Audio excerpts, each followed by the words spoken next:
प्यारे बच्चों, good morning. हम लोग अपना चैप्टर कौन सा कंप्लीट कर रहे थे?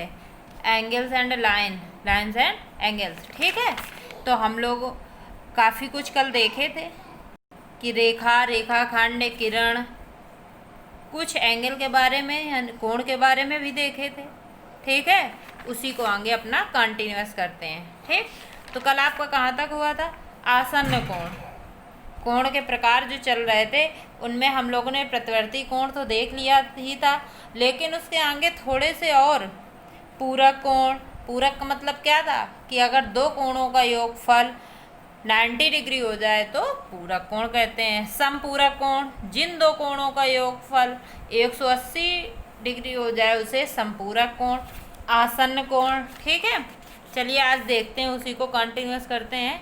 शीर्षाभिमुख कोण, वर्टिकली अपोजिट एंगल्स।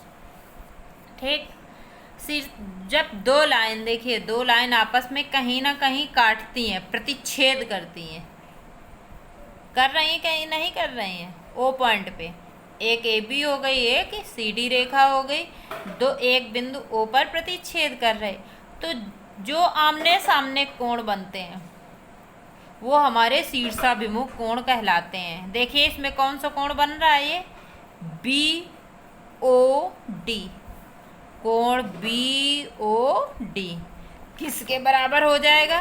कोण सी ओ ए इक्वल कोण सी ओ ए। अब इसी प्रकार इस तरफ वाला भी तो बन रहा है, कोण बी ओ सी बराबर कोण ए ओ डी। ठीक है, ये कोण लिखने का तरीका है, जो बीच वाला जहाँ से कोण बनता है उसको बीच में रखा जाता है, कोण ए ओ डी बी ओ सी। अब इसको बी ओ सी भी पढ़ सकते हैं हम लोग, सी ओ बी भी पढ़ सकते हैं। ठीक, इसमें कोई दिक्कत नहीं। अब आगे अगला टॉपिक है प्रतिच्छेदी रेखाएं।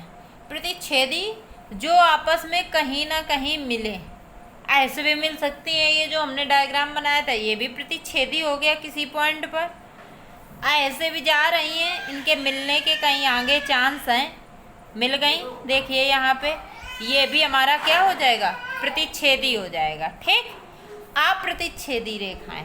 अप्रतिच्छेदी का मतलब कि कहीं मिले नहीं। ठीक है, मिले नहीं तो फिर वो क्या हो जाएंगी? समांतर हो जाएंगी। अप्रतिच्छेदी या समांतर रेखा, उसी को समांतर बोलते हैं।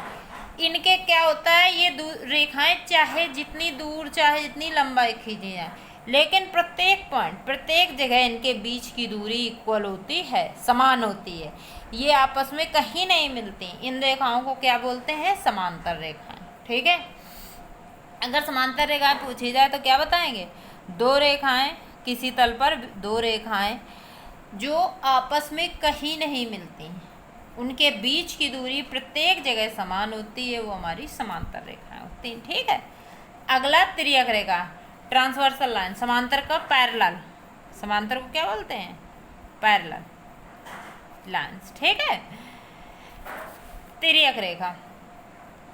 तिर्यक रेखा क्या होती है? कोई भी दो रेखाएं होती हैं, अगर उन्हें कोई एक रेखा कट करे, तिर्यक रेखा बोलते हैं। ठीक है, देखिए अब समांतर रेखाओं से रिलेटेड कुछ और हम लोग देखते हैं। दो समांतर रेखाएं ए बी और सी डी जा रही कि नहीं जा रही? इनको एक तिर्यक रेखा काट रही है। कौन? तिर्यक रेखा का नाम हमने दे दिया है एम एन। जिस बिंदु पर काट रही है इसको कोई नाम दे देते हैं, ये मान लीजिए डी नाम हो गया। अच्छा, डी पड़ा है तो ये मान लीजिए पी नाम हो गया, और ये इस पॉइंट का नाम क्यू हो गया। ठीक है, दो समांतर रेखाओं को अगर एक तिर्यक रेखा काटती है, ये देखिए दो समांतर रेखाएं, एक ये तिर्यक रेखा काट रही है, तो ये बहुत सारे कोण बन रहे हैं कि नहीं बन रहे? एक ये बनेगा, एक ये बनेगा, एक ये इस तरीके का ये कोण बन गया, एक इसी तरीके का इधर बनेगा, ये ऐसे बनेगा, ऐसे बनेगा। ये अलग से इसलिए बता रहे हैं कि उसमें अगर ना समझ में आ रहा हो, देखिए ये नीचे की ओर बन गया था, अब इसमें भी तो बनेंगे, ये नीचे की ओर, ये वाला, ये सारे बन रहे हैं, इसमें सबके नाम हमने दे दिए सुविधा के लिए। अब देखिए क्या होता है, ये जो नाम लिखे हैं ये हमारे संगत कोण, एकांतर कोण इसमें छांटने हैं। जब ये समांतर रेखा को एक तिर्यक रेखा ये काटती है, समझिएगा बहुत अच्छी तरह। समांतर रेखा संगत कोण कैसे कैसे निकलेंगे, तो देखिए ये एक ही ओर के कोण संगत कहलाते हैं, ठीक है। कोण 2 कोण 5, संगत कोण क्या हो जाएगा, कोण 2 इक्वल टू कोण 5 बराबर होते हैं संगत कोण। अब इस तरफ के हुए तो इस तरफ के भी तो होंगे। कोण 1 बराबर कोण 7, ठीक, 1 और 7। इसी प्रकार जब ऊपर वाले हो गए तो नीचे वाले भी तो होंगे एक ही तरह वाले, रेखा के एक ही ओर के कोण। 3 इसका 6, कोण 3 बराबर कोण 6, ठीक। 4 के क्या बराबर होगा, अब आप लोग बताइए 4 का क्या होगा, 8, ठीक। कोण 4 बराबर कोण 8। ये कोण के नाम दिए गए हैं गिनती, इन्हें ये मत सोचिएगा कि 2 और 5 कैसे बराबर हो जाएंगे, 3 6 कैसे बराबर हो जाएगा। ये कोण का नाम आप XYZ दे दीजिए। बहुत कोण दे इसलिए हमने 1 2 3 4 गिनती में सुविधा के लिए लिख दिया है, ठीक है, बात समझे।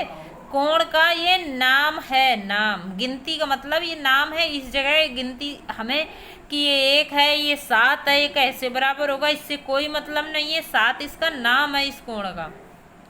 जैसे एक कोण को क्या पढ़ेंगे हम, APM, इतना बड़ा नाम लिखते, इससे 1 दे दिया नाम इसका।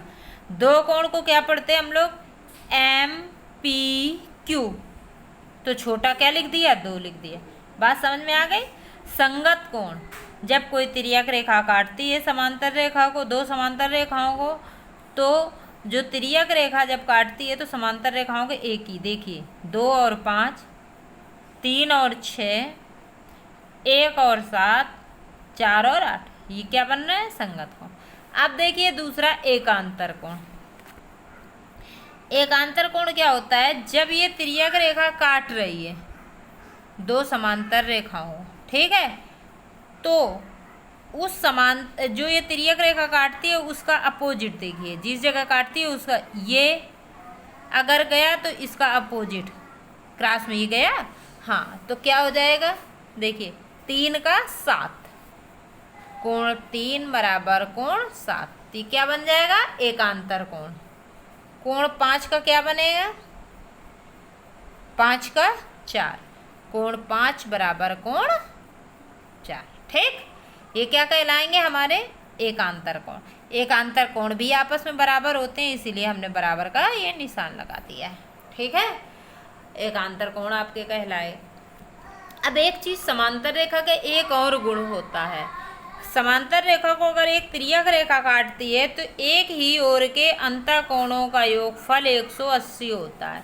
एक पॉइंट और ये नोट कर लीजिए कि यदि समांतर रेखा को, हम बोलते जा रहे हैं, आप लोग लिख लीजिए, यदि 2 समांतर रेखाओं को एक तिर्यक रेखा काटती है तो एक ही ओर के अंतःभिमुख कोणों का योगफल, ठीक है, 180 होता है। कोण 3 धन कोण 5, ये आपका कौन सा है, 3, ये कौन सा है, 5, एक ही ओर के अंतः कोणों का योगफल बराबर 180।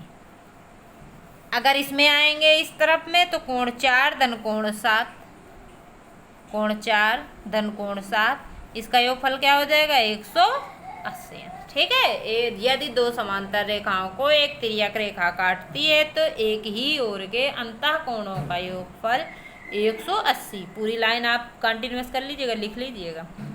चलिए, ये तो समांतर रेखाओं के गुणधर्म हो गए। त्रिभुज के तीनों कोणों का योगफल 180 अंश होता है। ये सबसे पहला पॉइंट हम लोग पढ़ ही चुके हैं, फिर से इसे एक बार रिवाइज कर लीजिए।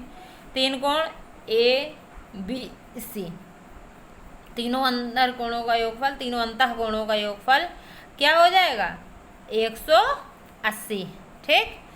अब अगला पॉइंट क्या है, यदि किसी त्रिभुज की एक भुजा को बढ़ाया जाए, कोई त्रिभुज है उसकी एक भुजा को बढ़ा दें, एक भुजा मान लीजिए यही बढ़ा दी हमने, तो इस प्रकार बना बहिष्कोण। बहिष्कोण मतलब बाहर का, ये एक्स अंश हो गया, ठीक है। बहिष्कोण क्या लिखा है, अपने दोनों अंतःभिमुख, अपने दोनों, इसके दोनों अंतःभिमुख, सामने के कौन से बनेंगे, ये A और B के योगफल के बराबर होगा। तो इसका क्या हो जाएगा, x अंश बराबर कोण A, ठीक है, धन कोण B। इसको हम संकेत के रूप में क्या बनेगा, इसको जो ये लाइन लिखी इसका मतलब क्या है, बहिष कोण x अंश बराबर कोण A धन कोण B। ठीक, अब हम लोग अगले दिन एक्सरसाइज अपनी कंटिन्यूअस करेंगे। इतना आप लोग कोण और लाइंस के बारे में कंप्लीट कर लीजिए। सारी आवश्यकताएं आपको चैप्टर सॉल्व करने में होंगी। ठीक है बच्चों, धन्यवाद।